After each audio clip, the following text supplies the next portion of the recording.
귀신보다 무서운 건 아이들 굶는 겁니다. 남편 잃은 과부가 아무도 사지 않는 흉가 국밥집을 샀습니다. 10살 딸, 8살 쌍둥이 아들, 네 식구는 그날부터 귀신집에서 살기 시작했지요. 장터 사람들은 손가락질했습니다. 얼마나 버티겠어. 곧 도망갈 거야. 하지만 이 여인은 절대 포기하지 않았습니다. 지금부터 한 과부의 고집이 새 아이와 장터 전체를 살려낸 이야기 들려드리겠습니다. 안녕하세요. 사랑방 야담에 오신 여러분 반갑습니다. 항상 건강하세요. 영상 전 구독, 좋아요 눌러주시고 오늘 야담 시작하겠습니다. 남편의 장례를 치른 지 사흘째 되던 날이었습니다. 상여가 마을을 떠나고 나자 친척들의 얼굴빛이 달라지기 시작했지요. 조문객들이 하나둘 돌아서고 마당에는 쓸쓸한 바람만 불었습니다. 이제 어쩌려고 그래. 아이 셋 딸린 과부를 누가 걷어주겠나. 시누이의 말이 등 뒤에서 들려왔습니다. 과부는 고개를 들지 않았지요. 10살 된 딸아이는 어미 곁에서 고개를 푹 숙이고 있었고 8살 쌍둥이 아들들은 어미의 치맛자락을 꼭 붙잡고 있었습니다. 형님, 우리도 먹고 살기 바쁜데 어찌 도와드리겠습니까? 친정으로 가시든지 알아서 하셔야지요. 시동생의 말에 과부는 입술을 꽉 깨물었습니다. 집에서도 설 자리가 없었고 마을 사람들의 눈길도 차가웠지요. 과부라는 이름표가 붙는 순간 세상은 달라지는 것이었습니다. 그날 저녁 과부는 아이들을 불러 모았습니다. 새 아이의 얼굴을 하나하나 바라보던 그녀의 눈에서 눈물이 흘렀지요. 하지만 목소리만은 단단했습니다. 애들아, 어미가 너희를 먹여 살릴 거다. 아무한테도 손 벌리지 않고 우리끼리 살 거다. 10살 딸아이가 고개를 들었습니다. 어린 나이였지만 눈빛만은 또렷했지요. 어미, 저도 도울게요. 쌍둥이 아들들도 작은 주먹을 쥐었습니다. 과부는 새 아이를 끌어안았지요. 그날 밤 네 식구는 서로를 껴안고 잠들었습니다. 내일부터 어찌 살아갈지는 아무도 몰랐지만 함께라면 버틸 수 있다는 것만은 알았습니다. 이튿날 새벽 과부는 아이들의 손을 이끌고 장터로 향했습니다. 등에는 남은 살림을 보따리에 담았고 품에는 남편이 남긴 마지막 돈 몇 푼이 있었지요. 장터 길은 멀고도 험했습니다. 하지만 과부는 한 번도 뒤를 돌아보지 않았습니다. 아이들도 불평 한마디 없이 어미를 따랐지요. 해가 중천에 떴을 때 네 식구는 드디어 장터 어귀에 도착했습니다. 애들아, 여기서부터가 우리의 새 시작이다. 과부의 말에 아이들이 작은 목소리로 대답했습니다. 그렇게 이 여인의 긴 싸움이 시작되었던 것입니다. 장터 끝자락에 오래도록 비어있던 국밥집 하나가 있었습니다. 문은 반쯤 떨어져 나갔고 처마는 기울어져 있었지요.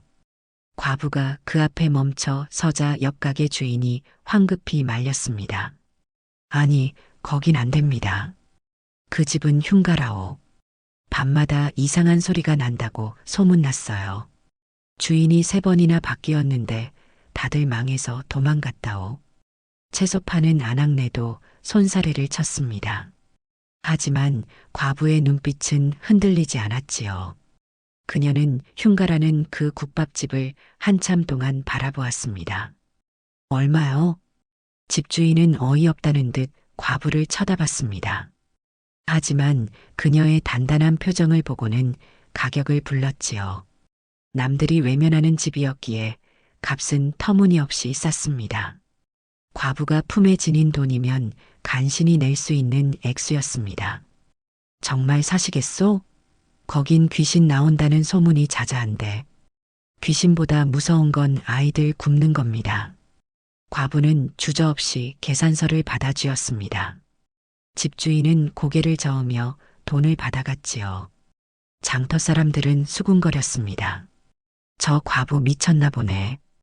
아이들 불쌍하게 됐구먼. 하지만 과부는 그 말들을 못 들은 척했습니다. 그녀는 아이들을 데리고 그 흉가 국밥집 문을 밀었지요. 삐걱거리는 소리와 함께 문이 열렸습니다. 안은 더 처참했습니다. 거미줄이 가득했고 쥐가 지나간 흔적이 여기저기 보였지요. 10살 딸아이가 겁먹은 얼굴로 어미를 올려다봤습니다. 어미, 여기서 정말 살아요? 그래, 여기가 우리 집이다. 과부는 단호하게 대답했습니다.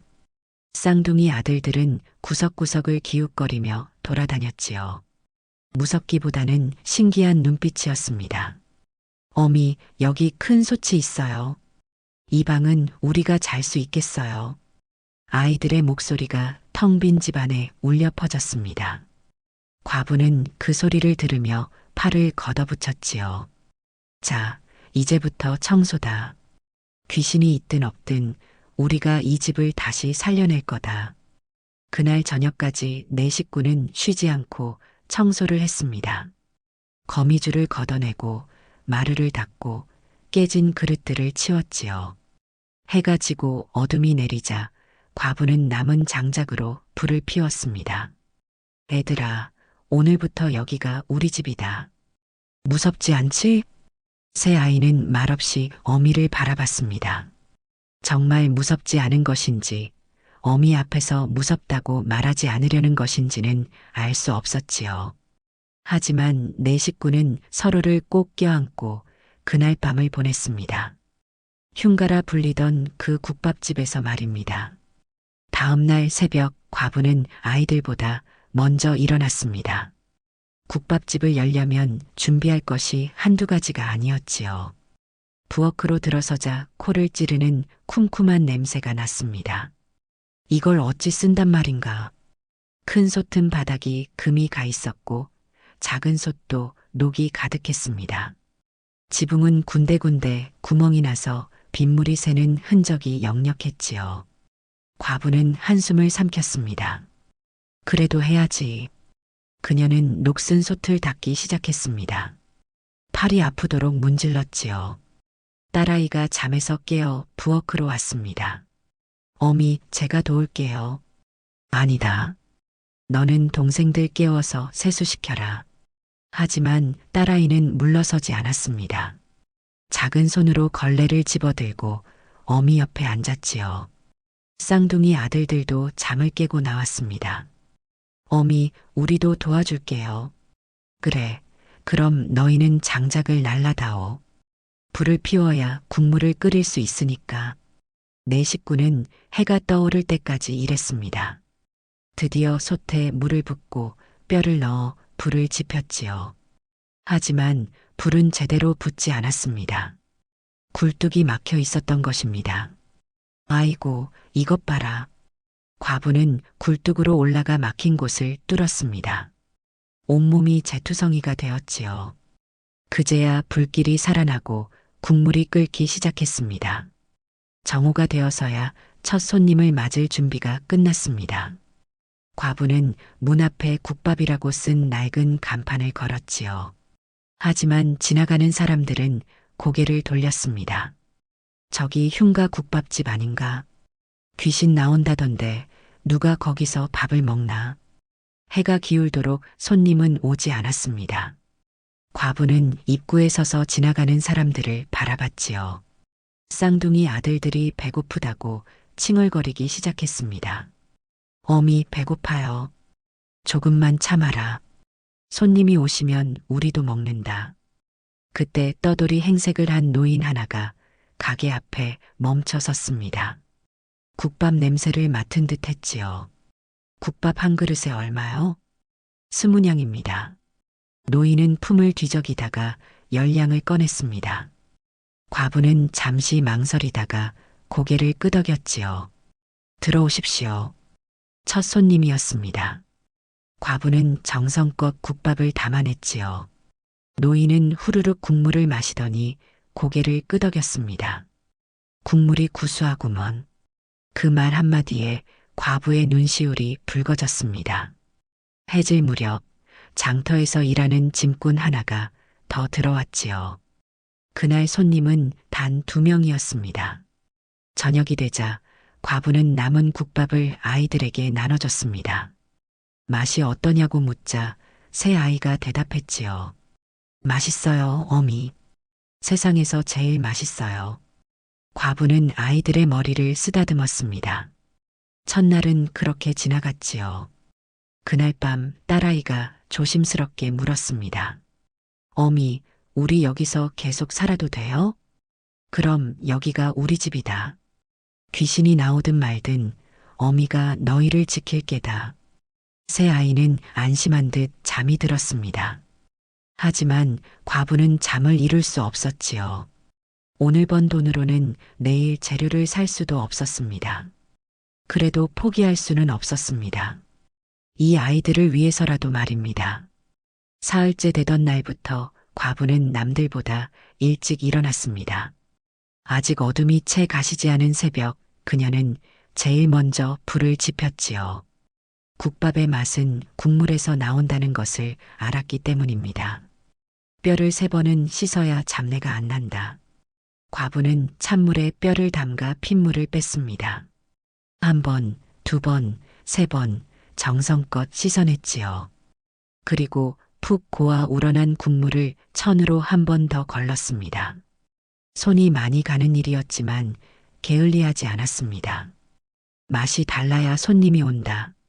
딸아이가 일어나 부엌으로 왔습니다. 10살밖에 안 된 아이였지만 어미의 일손을 거들 줄 알았지요. 어미, 제가 무 썰어요. 그래, 조심해서 썰어라. 모녀는 나란히 앉아 물을 썰고 팔을 다듬었습니다. 쌍둥이 아들들도 일어나 장작을 날랐지요. 8살짜리 아이들이 할 수 있는 일은 많지 않았지만 그래도 제 몫을 했습니다. 해가 뜨고 장터에 사람들이 모여들기 시작했습니다. 하지만 여전히 흉가 국밥집을 찾는 이는 드물었지요. 그래도 과부는 포기하지 않았습니다. 오늘보다 내일이 낫게만 하면 된다. 과부는 그 한 가지 믿음으로 버텼습니다. 국물 맛을 보고 또 보며 간을 맞췄지요. 손님이 1명만 와도 정성껏 대접했습니다. 며칠 지나지 않아 처음 왔던 그 노인이 단골이 되었습니다. 그를 따라 손님이 하나둘 늘기 시작했지요. 하지만 여전히 장터 사람들의 시선은 차갑했습니다. 흉가에서 국밥을 팔다니 얼마나 가겠어. 저 과부도 결국 도망가겠지. 과부는 그 말들을 들었지만 대꾸하지 않았습니다.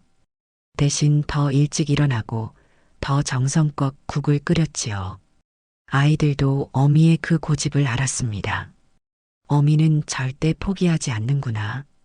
딸아이가 중얼거렸습니다. 쌍둥이 아들들도 알았다는 듯 웃었지요.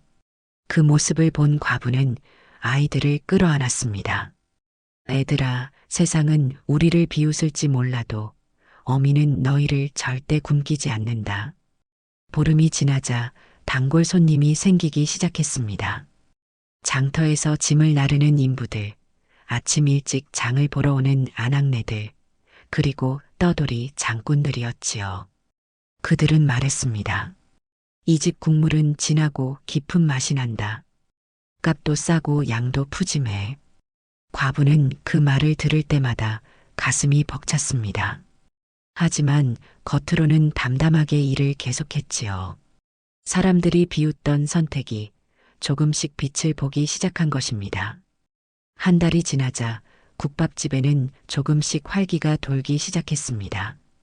손님이 늘어나면서 아이들도 제 역할을 찾아갔지요. 10살 딸아이는 어느새 손님을 맞는 법을 배웠습니다. 어서 오세요. 앉으시면 물 가져다 드릴게요. 처음엔 수줍어하던 아이가 이제는 또박또박 인사를 했습니다. 손님들이 들어오면 재빨리 물을 떠다 주고 수저를 챙겨주었지요. 과부는 그런 딸의 모습을 보며 가슴이 짠했습니다. 10살짜리가 벌써 저렇게 컸구나. 쌍둥이 아들들도 놀지 않았습니다. 8살밖에 안 됐지만 국밥 그릇을 조심히 나르는 법을 익혔지요. 두 손으로 그릇을 받쳐들고 한 걸음 한 걸음 조심스럽게 옮겼습니다. 조심해, 뜨거우니까. 형이 동생에게 말했습니다. 동생은 고개를 끄덕이며 더 조심히 걸었지요. 손님들은 그 모습을 보며 웃었습니다.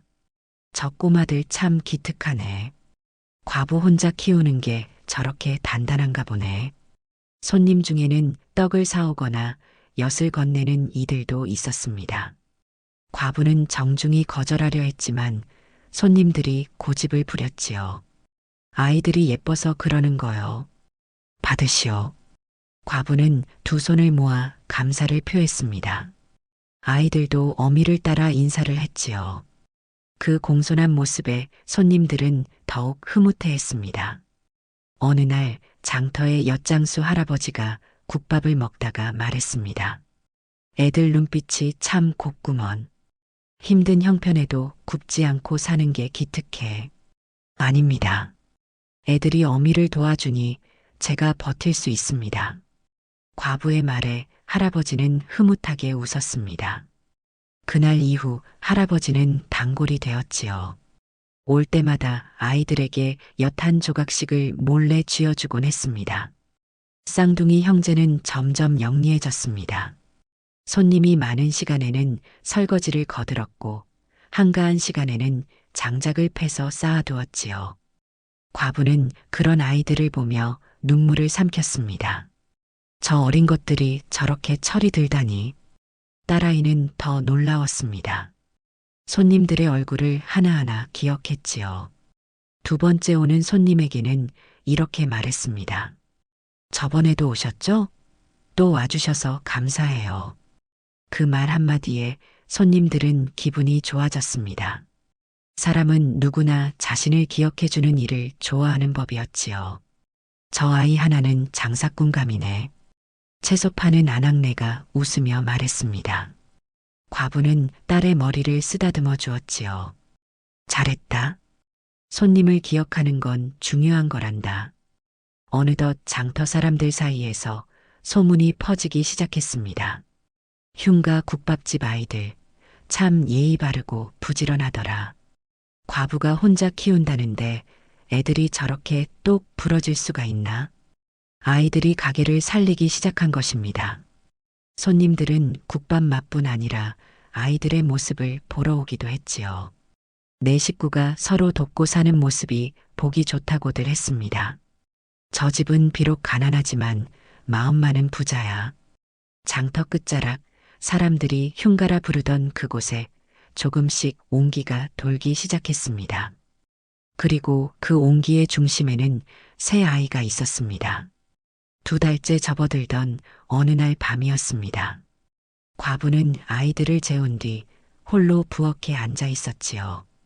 문득 어디선가 웅웅거리는 소리가 들려왔습니다. 이게 무슨 소리지?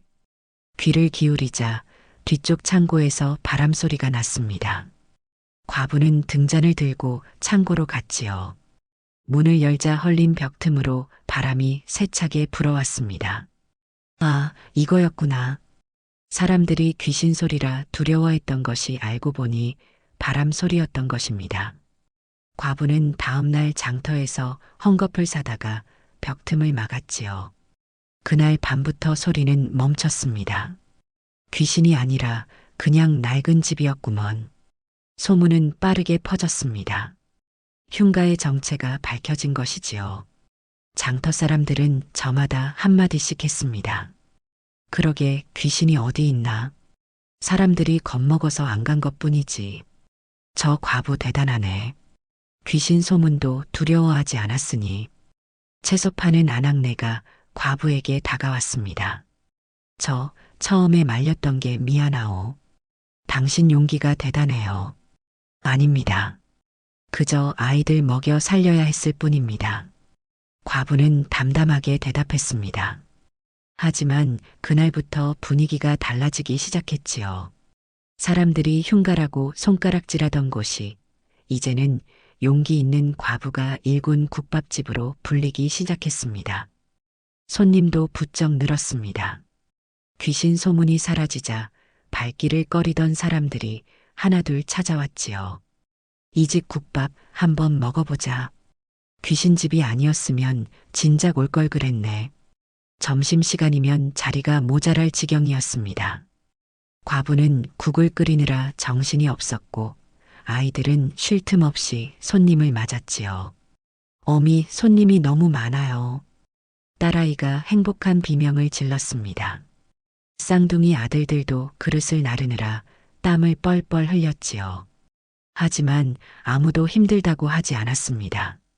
며칠 뒤 장터 한쪽에서 엿장수 할아버지가 사람들에게 말했습니다. 저 집 국밥 먹으면 속이 편하더라. 정성껏 끓여서 그런가 봐. 맞아요. 국물이 구수하고 깊은 맛이 나요. 아침 일찍 오는 아낙네가 거들었습니다. 소문은 또다시 퍼졌지요. 이번에는 좋은 소문이었습니다. 흉가 국밥집이 아니라 진짜 맛집이더라. 과부가 혼자 키우는 아이들도 착하고 부지런해. 과부는 그 말들을 들으며 가슴이 벅찼습니다. 하지만 교만하지 않았지요. 여전히 새벽 일찍 일어나 국물을 정성껏 끓이고 손님 한 분 한 분을 공손히 대했습니다. 어미, 우리 이제 잘 되는 거예요? 쌍둥이 막내 아들이 물었습니다. 과부는 아이의 머리를 쓰다듬으며 대답했지요. 아직 멀었다. 하지만 우리가 포기하지 않으면 더 나아질 거다. 그날 밤 과부는 처음으로 마음 편히 잠들 수 있었습니다. 흉가의 소문이 사라지고 사람들의 시선도 달라졌지요. 귀신 대신 사람이 모이는 집이 된 것입니다. 과부의 고집이 드디어 세상을 바꿔놓기 시작했습니다. 석 달이 지나자 장터의 분위기가 완전히 달라졌습니다. 처음에는 비웃고 손가락질하던 상인들이 이제는 먼저 말을 걸어왔지요. 이보시오, 오늘 국물 좀 남았소? 우리 집 식구들 점심으로 좀 나눠줄 수 있겠소? 생선 파는 아저씨가 물었습니다. 과부는 기꺼이 국물을 덜어주었지요. 감사합니다. 가져가십시오. 아니, 돈을 내야지. 공짜로 받을 순 없지. 상인은 돈을 내밀었지만 과부는 손사래를 쳤습니다. 아닙니다. 처음 왔을 때 저를 말리지 않아주신 게 고마웠습니다. 그 말에 생선 파는 아저씨는 멋쩍게 웃었습니다. 사실 그도 처음엔 과부를 말렸던 사람 중 하나였지요.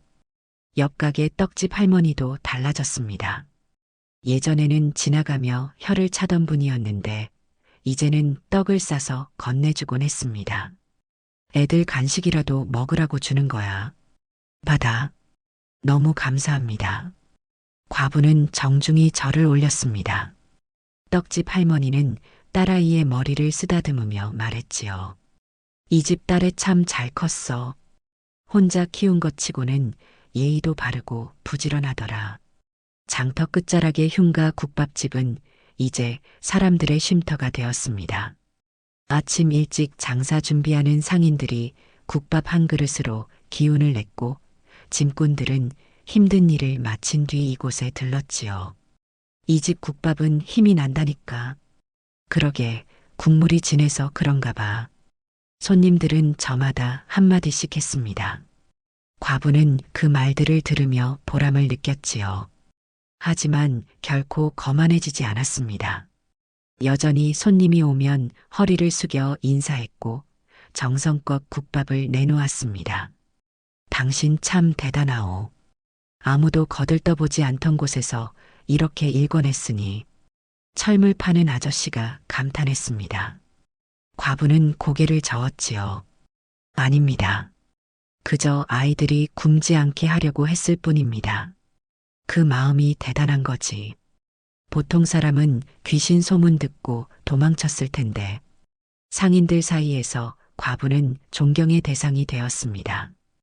혼자 아이 셋을 키우며 흉가를 일으킨 여인, 그 이야기는 장터를 넘어 인근 마을에까지 퍼졌지요. 어느 날 저녁 장터의 상인들이 모여 술자리를 가졌습니다. 그 자리에서 채소 파는 아낙네가 말했지요. 우리가 처음에 저 과부를 너무 몰아붙인 거 아닌가 싶어. 미안하기도 하고. 그러게. 이제라도 잘해주면 되지. 떡집 할머니가 맞장구를 쳤습니다. 그날 이후 장터 사람들은 더욱 따뜻하게 과부를 대했지요. 국밥집 앞을 지날 때면 아이들에게 손을 흔들었고 가끔씩 반찬거리를 나눠주기도 했습니다. 과부는 그 모든 친절에 감사했습니다. 하지만 원망은 하지 않았지요. 처음에 자신을 비웃던 사람들을 탓하지 않았습니다. 그저 묵묵히 제 일을 했을 뿐이었습니다. 어미는 참 대단해요. 미워할 법도 한데 한 번도 화내지 않았잖아요. 딸아이가 말했습니다. 과부는 딸을 바라보며 대답했지요. 원망하면 내 마음만 힘들단다. 버티는 것이 이기는 것이란다. 그 말을 들은 새 아이는 어미의 손을 꼭 쥐었습니다. 어미의 등을 보며 살아가는 법을 배우고 있었지요. 장터 사람들의 태도가 바뀐 것은 과부의 고집과 정성이 만들어낸 결과였습니다. 넉 달째 장날을 맞은 어느 날이었습니다. 장터는 사람들로 북적였고 국밥집에도 손님이 줄을 섰지요. 과부는 정신없이 국을 끓이고 있었습니다. 그런데 갑자기 탁 하는 소리와 함께 큰 솥이 기울었습니다. 어머! 과부가 소리를 질렀지만 이미 늦었습니다. 손 밑바닥에 금이 가더니 그대로 쩍 하고 갈라졌지요. 뜨거운 국물이 바닥으로 쏟아졌습니다. 큰일 났구나. 과부는 넋을 잃고 서 있었습니다. 솥 없이는 국을 끓일 수가 없었지요. 줄을 서 있던 손님들이 웅성거렸습니다. 어쩌나 솥이 깨졌네. 오늘은 못 먹겠구만. 손님들이 하나둘 돌아가기 시작했습니다. 과부는 몸을 낮춰 사과했지요. 죄송합니다. 오늘은 장사를 못하겠습니다. 모든 손님이 떠나고 나자 과부는 주저앉았습니다. 딸아이와 쌍둥이 아들들이 어미 곁으로 달려왔지요. 어미 어떡해요? 솥을 고칠 수 있어요? 과부는 고개를 저었습니다. 솥을 고치는 비용도 만만치 않았고 새 솥을 사자니 돈이 턱없이 부족했지요. 그동안 번 돈은 아이들 먹이고 입히는데 다 쓴 터였습니다. 저녁이 되자 장터 사람들이 찾아왔습니다. 솥이 깨졌다며? 큰일이네. 장사를 접어야 하는 거 아닌가? 떡집 할머니가 걱정스럽게 물었습니다. 과부는 아무 말도 하지 못했지요. 사실 마음속으로는 포기하고 싶었습니다. 너무 힘들었기 때문입니다. 그날 밤 아이들이 잠든 뒤 과부는 홀로 앉아 있었습니다. 눈물이 주르륵 흘러내렸지요. 그동안 참았던 울음이 터져 나왔습니다. 이렇게 힘들 줄 알았으면. 하지만 문득 아이들의 얼굴이 떠올랐습니다. 어미를 믿고 따라온 새 아이, 그 아이들을 위해 여기까지 왔는데 이제 와서 포기할 순 없었지요. 안 돼. 여기서 멈출 순 없어. 과부는 눈물을 닦았습니다. 다음 날 아침 아이들을 깨워 모았지요. 애들아, 어미가 할 말이 있다. 새 아이가 긴장한 얼굴로 어미를 바라봤습니다. 과부는 단호하게 말했지요. 어미는 도망치지 않는다. 우리는 계속 여기서 산다. 하지만 솥이 없는데요? 딸아이가 물었습니다. 과부는 고개를 끄덕였습니다. 중고 솥이라도 구해야지. 어미가 방법을 찾을 거다. 그날 과부는 장터를 돌며 중고 솥을 팔 사람을 찾아다녔습니다. 철물점, 고물상, 닥치는 대로 물어봤지요. 해질 무렵 마을 어기 고물상에서 낡은 솥 하나를 발견했습니다. 이거 얼마요? 글쎄 낡긴 했지만 쓸만은 해요. 고물상 주인이 값을 불렀습니다. 과부가 가진 돈 전부였지요. 망설임 없이 돈을 내밀었습니다. 이걸로 주십시오. 그래요. 가져가시오. 과부는 낡은 솥을 등에 지고 돌아왔습니다. 무거웠지만 발걸음은 가벼웠지요. 아이들이 달려와 어미를 맞았습니다. 어미, 속 구했어요? 그래, 이제 다시 시작이다. 그날 밤, 네 식구는 솥을 닦으며 웃었습니다. 가장 큰 위기였지만 포기하지 않기로 선택한 순간이었습니다. 그 선택이 이들의 인생을 바꿔놓을 것이라는 걸 아직 아무도 몰랐지요. 솥을 바꾼 뒤 국밥집은 다시 활기를 되찾았습니다. 단골 손님들이 하나둘 돌아왔고 소문을 듣고 찾아오는 새 손님도 늘었지요. 반년이 지나자 국밥집은 장터에서 없어서는 안 될 곳이 되었습니다. 아침은 역시 여기서 먹어야지. 장터 짐꾼들은 아침마다 국밥집을 찾았습니다. 떠돌이 장꾼들도 이곳을 들렀지요. 과부는 여전히 새벽 일찍 일어나 정성껏 국을 끓였습니다. 어느 날 배고파 보이는 아이가 가게 앞을 서성였습니다.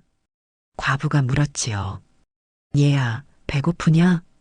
아이는 고개를 끄덕였습니다. 과부는 주저없이 국밥 한 그릇을 내왔지요. 먹어라. 돈은 안 받는다. 정말요? 아이는 눈물을 글썽이며 국밥을 먹기 시작했습니다. 그 모습을 본 쌍둥이 아들들이 말했지요. 어미, 저 아이 우리랑 비슷해요. 그래, 그래서 어미가 밥을 준 거다.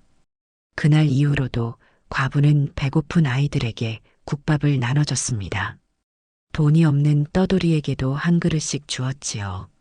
장터 사람들은 그런 과부를 보며 입을 모았습니다. 저 여인은 마음이 따뜻해. 가난해도 베풀 줄 아는 사람이야. 국밥집은 단순히 밥을 파는 곳이 아니었습니다. 지친 사람들이 쉬어가는 곳이었고 배고픈 이들이 따뜻함을 느끼는 곳이었지요. 사람들은 그 집을 새로운 이름으로 부르기 시작했습니다. 흉가 국밥집이 아니라 살리는 집이네. 맞아. 저 집 가면 몸도 마음도 살아나. 과부는 그 말을 들으며 가슴이 벅찼습니다. 처음 이곳에 왔을 때는 귀신 나온다고 손가락질 받던 곳이었지요. 이제는 사람들이 모이는 따뜻한 집이 되었습니다.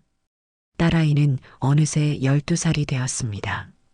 손님을 대하는 솜씨가 능숙해져서 혼자서도 가게를 꾸려갈 수 있을 정도였지요. 어미, 제가 오늘은 가게 볼게요. 어미는 좀 쉬세요. 아니다. 어미는 괜찮다. 하지만 딸아이는 고집을 부렸습니다. 쌍둥이 아들들도 거들었지요. 어미, 우리가 다 컸어요. 이제 어미 혼자 힘들어하지 마세요. 과부는 아이들을 꼭 안아주었습니다. 새 아이가 이렇게 자라준 것이 가장 큰 보람이었지요. 1년이 지나자 국밥집은 장터에서 가장 붐비는 곳 중 하나가 되었습니다. 아침부터 저녁까지 손님이 끊이지 않았지요. 과부는 이제 조금씩 여유가 생겼습니다. 애들아, 이제 우리도 조금은 편하게 살 수 있겠구나. 어미 덕분이에요. 딸아이가 말했습니다. 과부는 고개를 저었지요. 아니다. 우리 넷이 함께 버텨냈기 때문이다.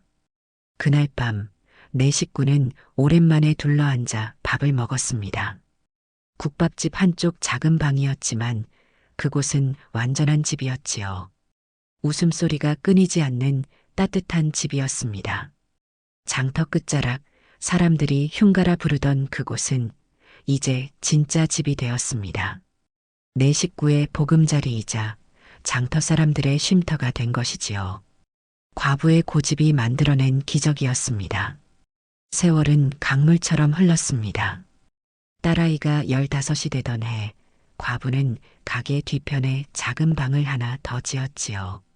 손님이 늘어 자리가 모자랐기 때문입니다. 어미, 이제 우리 집도 제법 커졌네요.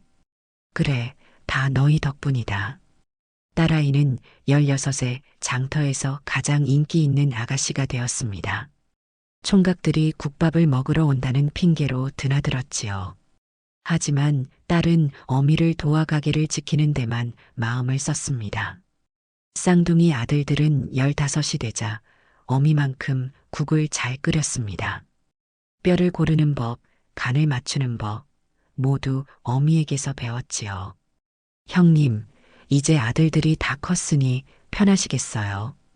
장터 떡집 할머니가 말했습니다. 과부는 웃으며 대답했지요. 편하다기보단 든든합니다. 그렇게 또 몇 해가 흘렀습니다. 딸아이는 20살이 되어 인근 마을의 성실한 총각과 혼인을 했지요. 총각은 과부의 국밥 솜씨를 익혀 장터 건너편에 또 다른 국밥집을 열었습니다. 장모님, 저도 장모님처럼 정성껏 끓이겠습니다. 사위의 말에 과부는 흐뭇했습니다. 쌍둥이 아들들은 18이 되어 어미를 도와 가게를 꾸려갔습니다. 어미, 저희가 이제 가게를 맡을게요. 큰아들이 말했습니다. 작은아들도 형의 말에 동의했지요. 과부는 이제 48의 나이였습니다. 처음 이곳에 왔을 때가 33이었으니 어느덧 15년이 흐른 셈이었지요.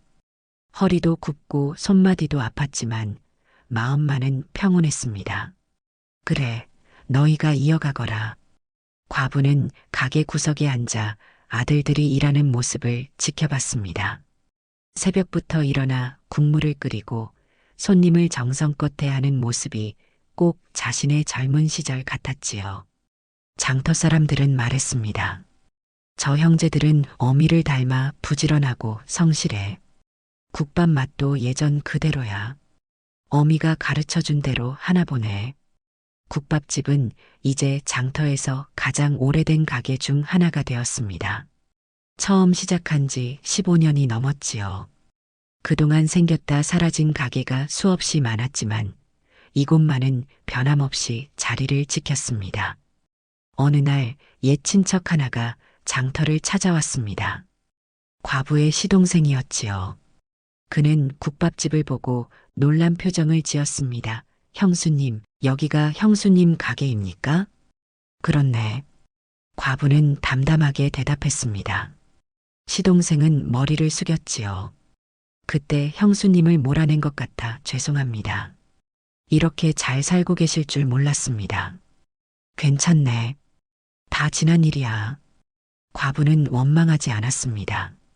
오히려 시동생에게 국밥 한 그릇을 대접했지요. 시동생은 그 국밥을 먹으며 눈물을 흘렸습니다. 형수님은 정말 대단한 분입니다. 그 말에 과부는 고개를 저었습니다. 아니네. 그저 아이들을 굶기지 않으려고 버텼을 뿐이야. 손님들이 하나둘 모여들었습니다. 단골들은 과부를 보며 반갑게 인사했지요. 할머니, 오늘도 건강하시네요. 국밥집 할머니 덕분에 우리가 이렇게 삽니다. 과부는 구석에 앉아 그 모습들을 바라봤습니다. 사람들로 북적이는 가게, 손님을 대하는 아들들, 가끔 들르는 딸의 얼굴, 모든 것이 감사했습니다. 저녁이 되자 쌍둥이 아들들이 어미 곁에 앉았습니다. 어미, 오늘 장사 잘 됐어요. 그래, 다행이구나. 어미, 우리 이렇게 살 수 있게 해주셔서 고맙습니다. 작은 아들이 말했습니다. 과부는 아들들의 손을 꼭 잡았지요. 아니다. 너희가 어미를 따라와줘서 고맙다. 그날 밤 과부는 혼자 가게를 돌아봤습니다. 처음 왔을 때는 쿰쿰한 냄새가 나고 거미줄 가득하던 곳이었지요. 이제는 따뜻한 불빛이 가득하고 사람들의 웃음소리가 끊이지 않는 곳이 되었습니다. 귀신을 쫓아낸 게 아니었어. 내 인생을 살려낸 거지. 과부는 중얼거렸습니다. 그리고 미소를 지었지요. 사람들이 비웃던 선택이 결국 말년의 복이 된 것이었습니다. 장터 끝자락 한때 흉가라 불리던 그 국밥집은 이제 장터에서 가장 오래 남은 집이 되었습니다. 과부와 새 아이가 일군 작은 기적이었지요. 그리고 그 기적은 단순히 국밥집 하나가 아니었습니다. 포기하지 않는 한 사람의 의지가 결국 모두를 살리는 집을 만들어낸 이야기였습니다. 였습니다. 였습니다. 였습니다. 였습니다. 였습니다. 였습니다. 였습니다.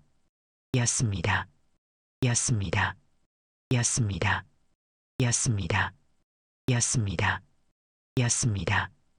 였습니다. 였습니다. 였습니다. 였습니다. 였습니다. 였습니다. 였습니다. 였습니다.